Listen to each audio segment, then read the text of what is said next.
सोचिए, अगर आपकी बचत, आपकी सेविंग्स एक ऐसी मशीन बन जाए जो हर महीने आपकी जेब में पैसा डालती रहे, कैसा रहेगा? आज हम इसी के बारे में बात करने वाले हैं। ये सवाल शायद हम सबके मन में आता है ना, कि भाई जो पैसा बैंक में पड़ा है वो हर महीने हमें पेमेंट कैसे दे सकता है।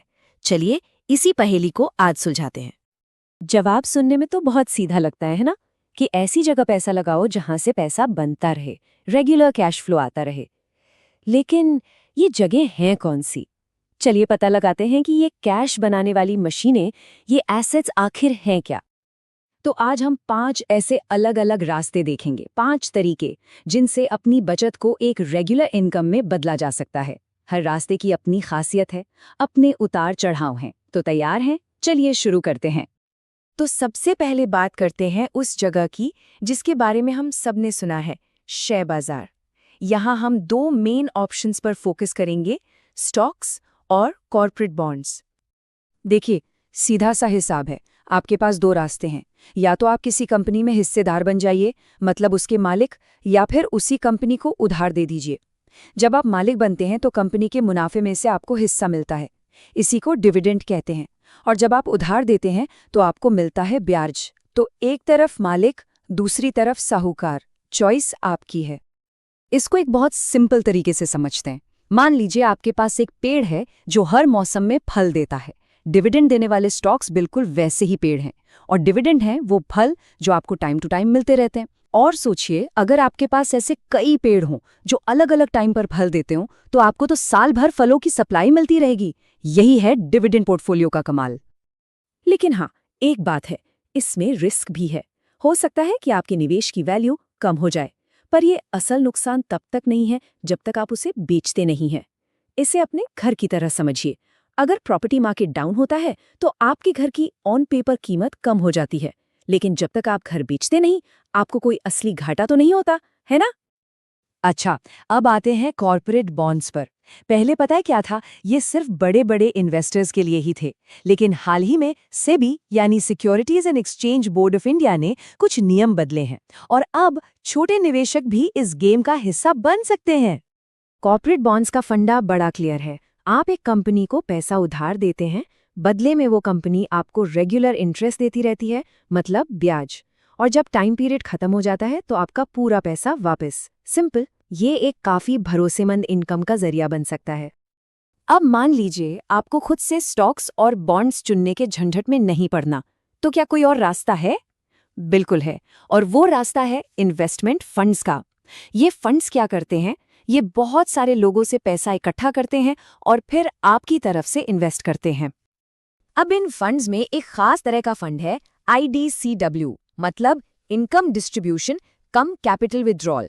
इसे ऐसे समझिए, जैसे एक कॉमन गार्डन हो। सब लोग मिलकर पैसा लगाते हैं और जो भी फल सब्जी उगती है उसे दोबारा इन्वेस्ट करने के बजाय आपस में बांट लेते हैं। मतलब आपको रेगुलर ताजे फल मिलते रहते हैं। पहले इन्हें डिविडेंड प्लान्स भी कहते थे। यहाँ ना 2 अलग अलग फिलॉसफी काम करती हैं। जो ग्रोथ फंड्स होते हैं वो कहते हैं, चलो जो भी मुनाफा हुआ है उसे वापस इन्वेस्ट कर देते हैं ताकि हमारा पेड़ और बड़ा हो जाए। इससे क्या होता है? फंड की NAV यानी नेट एसेट वैल्यू तेजी से बढ़ती है। वहीं दूसरी तरफ IDCW फंड्स कहते हैं, नहीं भाई, जो मुनाफा हुआ है उसे अभी निकालो और एंजॉय करो। लेकिन एक मिनट, एक बात ध्यान में रखनी बहुत जरूरी है। IDCW फंड से जो इनकम होती है ना, उसकी कोई गारंटी नहीं होती। ये बिल्कुल मौसम की तरह है। अगर मार्केट का मौसम अच्छा है, धूप खिली है, तो फसल अच्छी होगी, मतलब पेमेंट अच्छा मिलेगा। लेकिन अगर बाजार में मंदी की बारिश हो रही है तो फसल यानी पेमेंट कम भी हो सकता है। चलिए अब एक ऐसे ऑप्शन की बात करते हैं जिससे हम सब वाकिफ हैं, रियल एस्टेट यानी प्रॉपर्टी में इन्वेस्टमेंट। ये तो इनकम बनाने का सदियों पुराना आजमाया हुआ तरीका है। इसमें भी हम 2 खास तरीकों पर गौर करेंगे। अब देखिए, अगर किराए से इनकम कमानी है तो कमर्शियल प्रॉपर्टीज का कोई मुकाबला नहीं। मतलब कोई ऑफिस या गोदाम, वहां से आपको साल का 6 से 10% तक का रिटर्न मिल सकता है। और वहीं अगर आप घर या अपार्टमेंट में पैसा लगाते हैं तो मुश्किल से 2 से 4% ही मिलेगा। ये तो बहुत बड़ा फर्क है। लेकिन यहाँ एक पेंच है। कमर्शियल प्रॉपर्टी में सीधे इन्वेस्ट करने के लिए आपको मोटा पैसा चाहिए। हो सकता है 1 करोड़ रुपए या उससे भी ज्यादा। और ये हम में से ज्यादातर लोगों के लिए एक बहुत बड़ी रुकावट है। पर घबराने की कोई बात नहीं है। अगर 1 करोड़ नहीं है तो क्या हुआ? कमर्शियल रियल एस्टेट से कमाने का एक और तरीका है, और इसका जवाब है रीट्स, यानी रियल एस्टेट इन्वेस्टमेंट ट्रस्ट्स। आप इसे रियल एस्टेट का म्यूचुअल फंड समझ सकते हैं। यहाँ आप बहुत कम पैसे में एक बहुत बड़े प्रॉपर्टी पोर्टफोलियो का छोटा सा हिस्सा खरीद सकते हैं। रीट्स का काम करने का तरीका बहुत सीधा है। आप असल में एक ऐसी कंपनी की यूनिट्स खरीदते हैं जिसके पास बड़े बड़े शॉपिंग मॉल या ऑफिस बिल्डिंग्स हैं। फिर जब इन प्रॉपर्टी से किराया आता है तो उसका बड़ा हिस्सा आपको डिविडेंड के तौर पर दे दिया जाता है। मतलब बिना किसी सिरदर्दी के आप बड़े बड़े रियल एस्टेट प्रोजेक्ट्स के मालिक बन जाते हैं और कमाई भी करते हैं। तो अब तक हमने कई रास्ते देख लिए, stocks, bonds, funds, real estate. लेकिन सवाल ये है कि इनमें से कौन सा रास्ता आपके लिए सही है? ये सबसे ज़रूरी सवाल है, और इसका जवाब हर किसी के लिए अलग अलग होता है। देखिए, इसका कोई एक सीधा साधा जादुई फॉर्मूला नहीं है। ये पूरी तरह से आपकी सिचुएशन पर डिपेंड करता है। जैसे आप कितना रिस्क ले सकते हैं, आप इन एसेट्स को कितना समझते हैं, आपके पास इन्वेस्ट करने के लिए कितना पैसा है, और आपको उस पैसे की ज़रूरत कब पड़ सकती है।